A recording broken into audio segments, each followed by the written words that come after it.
आकाशवाणी रांची से प्रस्तुत है प्रादेशिक समाचार।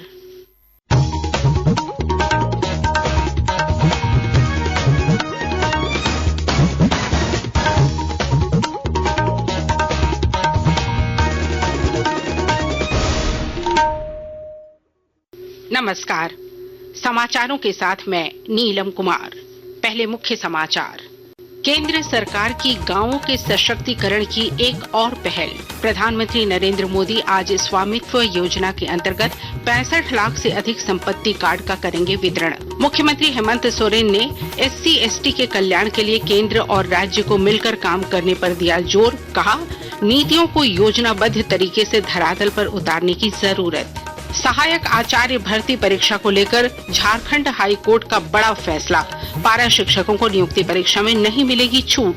झारखंड विधानसभा की 25 समितियों का पुनर्गठन। गांडे विधायक कल्पना सोरेन बनी महिला और बाल विकास समिति की सभापति। और दिल्ली SG पाइपर्स ने सूरमा हॉकी क्लब को 0 के मुकाबले 2 गोल से हराकर महिला हॉकी इंडिया लीग में पहली जीत दर्ज की। और अब समाचार विस्तार से। प्रधानमंत्री नरेंद्र मोदी आज वीडियो कॉन्फ्रेंस के माध्यम से स्वामित्व योजना के अंतर्गत 65 लाख से अधिक संपत्ति कार्ड वितरित करेंगे। यह देश के गांवों के सशक्तिकरण और सुशासन यात्रा में महत्वपूर्ण कदम होगा। संपत्ति कार्ड 10 राज्यों और 2 केंद्र शासित प्रदेशों के 50,000 से अधिक गांवों में वितरित किए जाएंगे। हमारे संवाददाता ने बताया है कि इस योजना का उद्देश्य ग्रामीण आबादी के क्षेत्रों में संपत्ति मालिकों को रिकॉर्ड का अधिकार प्रदान करके ग्रामीण भारत में आर्थिक बदलाव को बढ़ावा देना है। यह योजना संपत्ति के मुद्रीकरण की सुविधा, बैंक ऋण के माध्यम से संस्थागत ऋण तक पहुंच को सक्षम बनाती है, संपत्ति से संबंधित विवादों को कम करती है और ग्रामीण क्षेत्रों में बेहतर संपत्ति मूल्यांकन और संपत्ति कर संग्रह का समर्थन करती है। दीपेंद्र कुमार के साथ सकलैन अख्तर, आकाशवाणी समाचार, दिल्ली। अनुसूचित जाति और अनुसूचित जनजाति के कल्याण के लिए गठित 7 सदस्यीय संसदीय समिति झारखंड भ्रमण पर आई है। समिति के सदस्यों ने रांची में मुख्यमंत्री हेमंत सोरेन से शिष्टाचार भेंट की। इस मौके पर मुख्यमंत्री ने कहा कि राज्य सरकार SC/ST समाज के कल्याण और विकास के लिए प्रतिबद्ध है। उन्होंने कहा कि इस वंचित आबादी के उत्थान के लिए केंद्र और राज्य को मिलकर काम करना होगा। मुलाकात के दौरान श्री सोरेन और संसदीय समिति के सदस्यों के बीच राज्य में SC/ST के कल्याण के लिए चलाई जा रही योजनाओं समेत उनसे जुड़े अन्य मुद्दों पर विस्तार से विमर्श हुआ।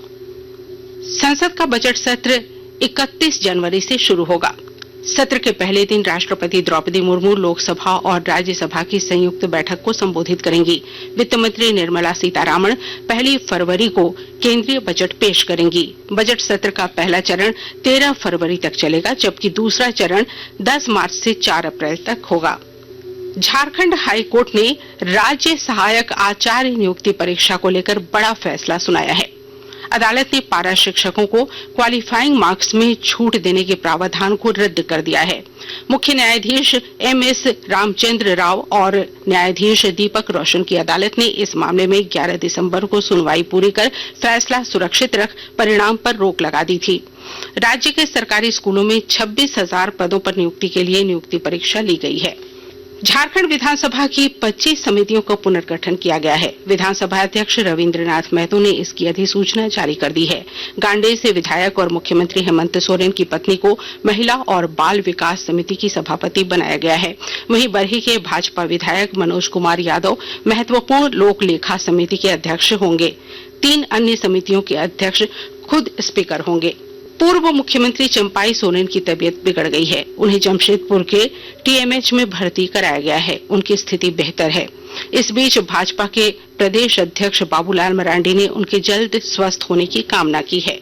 आकाशवाणी के ताजा तरीन समाचारों के लिए आप हमारी वेबसाइट newsonair.gov.in पर लॉग ऑन कर सकते हैं।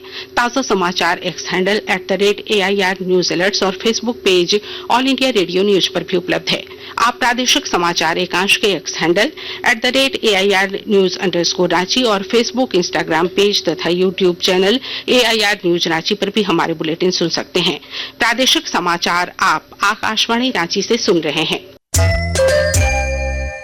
उत्तर प्रदेश के प्रयागराज में चल रहे महाकुंभ में बड़ी संख्या में श्रद्धालु पहुंच रहे हैं और त्रिवेणी संगम में पवित्र डुबकी लगा रहे हैं। लाखों लोगों के इस जमावड़े से न केवल प्रयागराज की प्रतिष्ठा बढ़ी है, बल्कि स्थानीय अर्थव्यवस्था और व्यापार में भी तेजी आई है। ब्यौरा हमारे संवाददाता से। होटल, खाद्य, ऊनी वस्त्र, कंबल, रजाई, गद्दे और इलेक्ट्रॉनिक्स जैसे उद्योगों ने अपनी बिक्री में 30 से 40% की वृद्धि दर्ज की है। महाकुंभ के और आगे बढ़ने के साथ यह वृद्धि 50% तक पहुंचने की उम्मीद है। हालांकि महाकुंभ अभी कुछ ही दिन पहले शुरू हुआ है, लेकिन शहर में खुदरा और थोक कारोबारियों के व्यापार में पहले से ही 2 से 3 गुना वृद्धि देखी गई है। चाहे वो होटल उद्योग हो, खुदरा कारोबार हो या कपड़ा उद्योग, सभी क्षेत्रों में बिक्री में पिछले सप्ताह उल्लेखनीय वृद्धि देखी गई। वहीं व्यापारियों को मौनी अमावस्या के दिन और भी अधिक बिक्री की उम्मीद है। जैसे जैसे महाकुंभ आगे बढ़ेगा, व्यापार में और भी वृद्धि होने की संभावना है। वहीं महाकुंभ मेले से 2 लाख करोड़ रुपए के राजस्व प्राप्त होने की संभावना है। आनंद कुमार, आकाशवाणी समाचार, प्रयागराज। सरायकेला जिले में प्रधानमंत्री रोजगार सृजन कार्यक्रम के तहत युवाओं को रोजगार के अवसर प्रदान करने के लिए कई प्रयास किए जा रहे हैं। और जानकारी के साथ हमारे संवाददाता। सरायकेला खरसावां जिले में प्रधानमंत्री रोजगार सृजन कार्यक्रम के तहत युवाओं को रोजगार के अवसर प्रदान करने के लिए काम किया जा रहा है। इस योजना का मुख्य उद्देश्य ग्रामीण और शहरी क्षेत्रों में रोजगार के अवसर पैदा करना है, जिससे पारंपरिक कारीगरों और युवाओं को स्वरोजगार के अवसर मिले और उनकी आय बढ़े। इस योजना के तहत स्वयं सहायता समूह, सोसाइटी एक्ट के तहत पंजीकृत संस्था और व्यक्तिगत रूप से भी लाभ उठाया जा सकता है। इसके अलावा योग्य लाभुकों को योजनाओं का लाभ देने के लिए प्रचार प्रसार किया जा रहा है। गोलक बिहारी, आकाशवाणी समाचार, सरायकेला खरसावां। दिल्ली के एसटी पाइपर्स ने राउरकेला में खेले गए महिला हॉकी इंडिया लीग में अपनी पहली जीत दर्ज की। कल खेले गए मैच में उसने जेएसडब्ल्यू सुरमा हॉकी क्लब को 0 के मुकाबले 2 गोल से पराजित किया। दिल्ली के लिए झारखंड की संगीता कुमारी और दीपिका ने गोल किए। खो खो विश्व कप में मेजबान भारतीय पुरुष और महिला दोनों टीमें अपने अपने वर्ग के सेमीफाइनल में पहुंच गई हैं।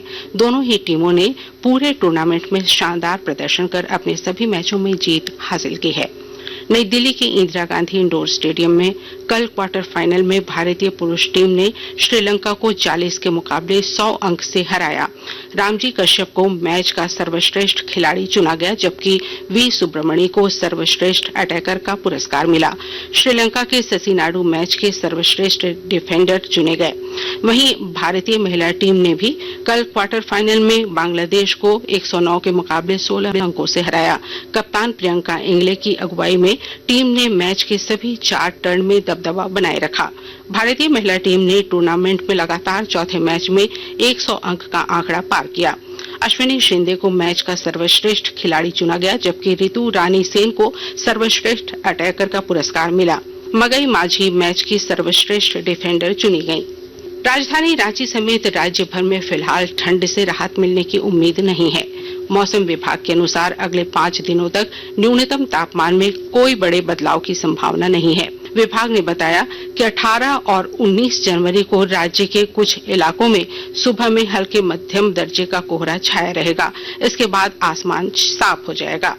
और अब अखबारों की सुर्खियां।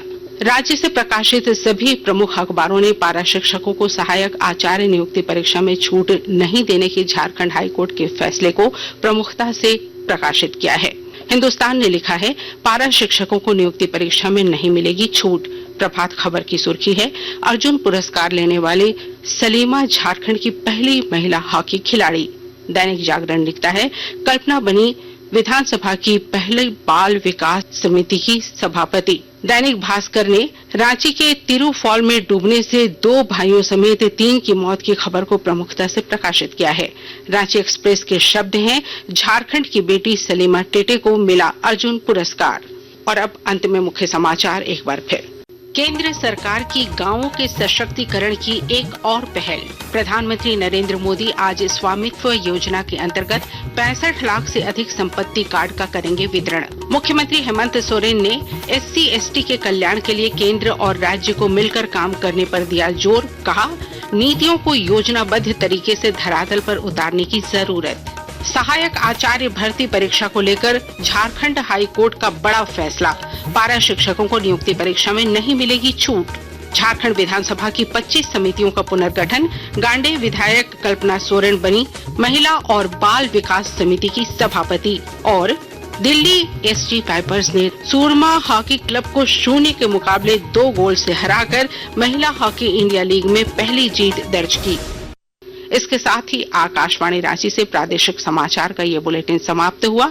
अगला प्रादेशिक मुख्य समाचार 10 बजे प्रसारित किया जाएगा। नमस्कार।